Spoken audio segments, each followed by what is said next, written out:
Hi everyone, nice to be here, nice to talk to you. First thing to say is I am a little deaf and the acoustics in here are awful, so I will apologise.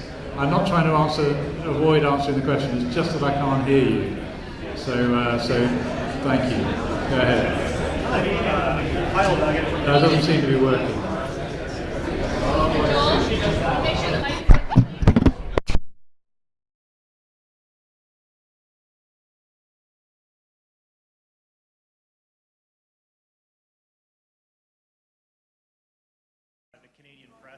Agency in Canada.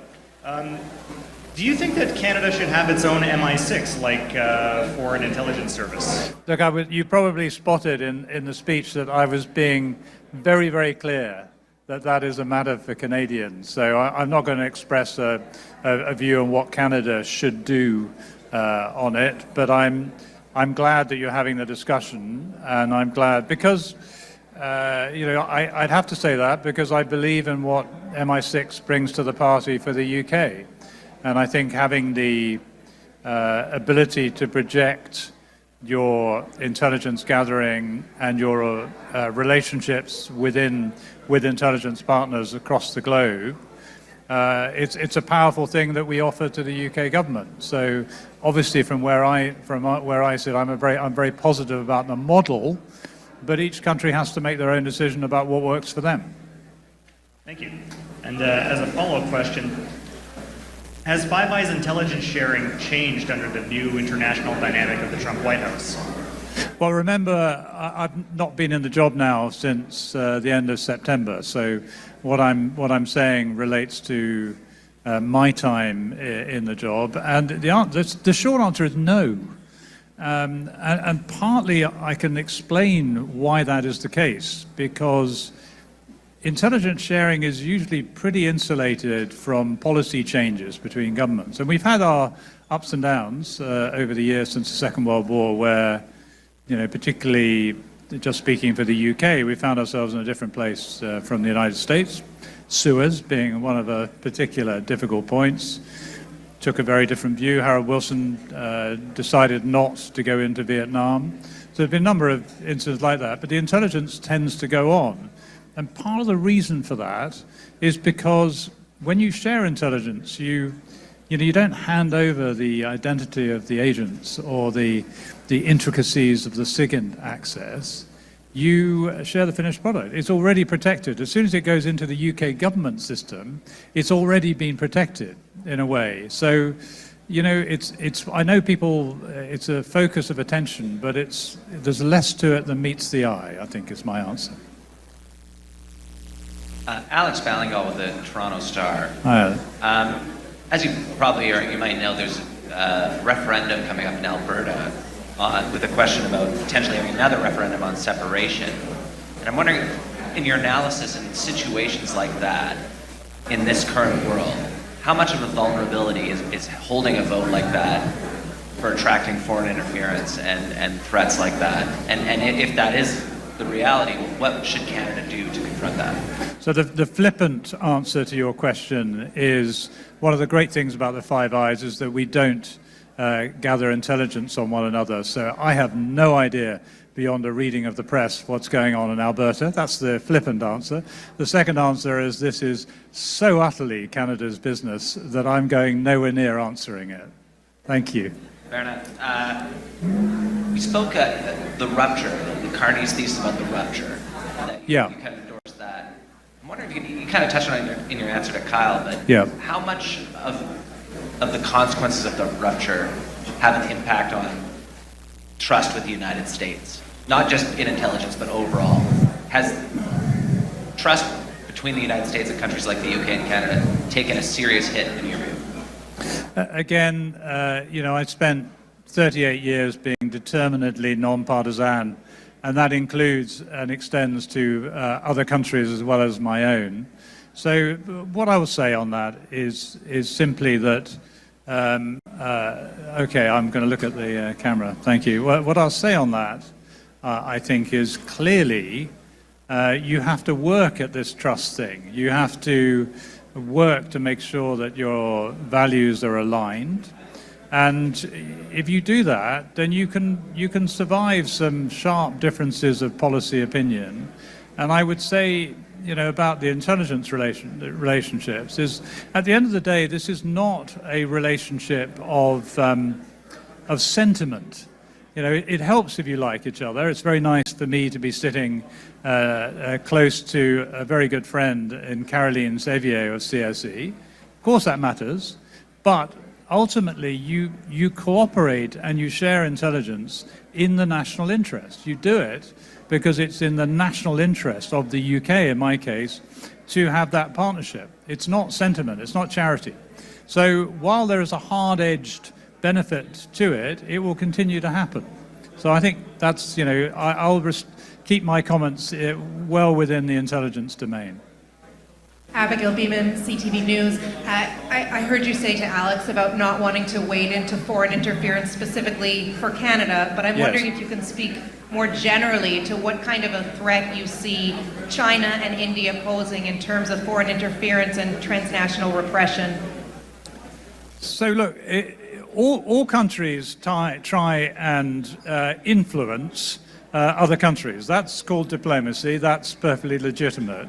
Where it tips over, and I'll speak, for experience from the UK, where this, comes from China, Russia, those sort of countries, where it tips over into something where I think it's clearly unacceptable, and my good friend and colleague, the head of MI5, has called this out, is where that ends up being an intimidation of diasporas, where it is the stealing of intellectual property.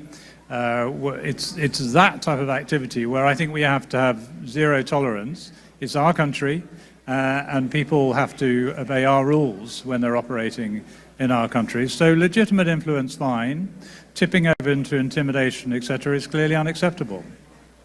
On Canada and other countries meeting their new NATO commitments, can you speak to how much of a challenge you believe that is, as well as what you think governments should be telling their citizens about what it will take to get there? So I tried to sort of talk a bit about this in my speech. It is really good that we in the Alliance are now signed up to the headline figures.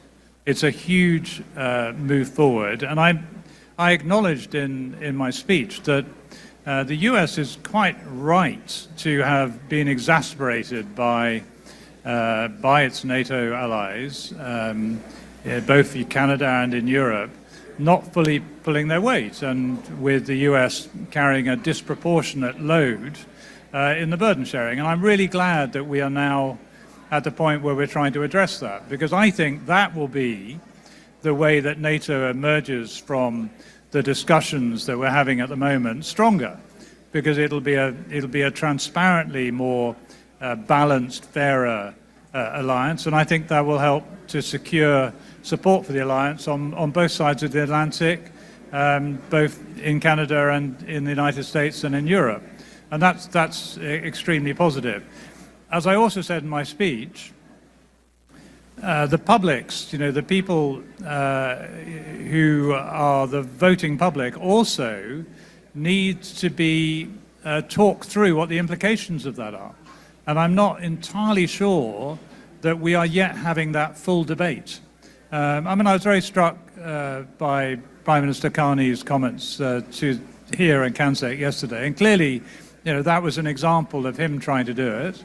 And my own Prime Minister is also doing this, but I do think it just needs to be spelt out that there are tough choices here in terms of finding the room to get the spending up on defence and security. It's tough, and therefore it will need explaining that means that other types of spending may need to be less than they are at the moment. Steve Trumbull with Aviation Week in D.C. I'm curious what your personal view is on the U.S. administration's intentions currently towards Greenland. Towards? Greenland. Look, my comment on this issue, and I touched on it in my speech, Prime Minister Carney talked about it yesterday, is there's clearly a genuine security issue around the High North. And because of climate change, because the polar ice caps are melting, that means that the high north, the northern passages are being opened up in a way that they haven't been before. And countries like Russia, which is an Arctic nation, and countries like China, which claims this sort of interesting new status of being a near Arctic power, are projecting influence and power into that area. So we as an alliance should definitely be addressing that. And I'm pretty sure from my reading of it that there is a extant 1951 agreement between the United States and Denmark, later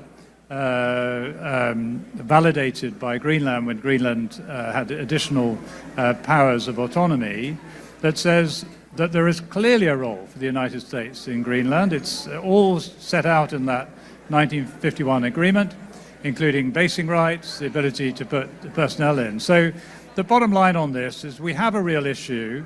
Let's work it through collaboratively within the alliance. I guess what is the U.S. intention, though? You're not going to get me to say something dramatic on Greenland. Hello, Emmanuel Martinez from Les Affaires. Canada has adopted a defense industrial strategy in order to build more... A defense what strategy? Sorry, the noise is... Industrial defense strategy adopted by Prime Minister Carney to increase the capacity here in the country. Do you think it's feasible? Oh, I will not claim to be an expert on your industrial defense. I'm just a retired spy. How do you see like the links between companies between Europe and Canada in the defense sector? Do you think that there's a... Clearly that is moving ahead and developing in a positive way, and it's very good to see Canada joining the SAFE,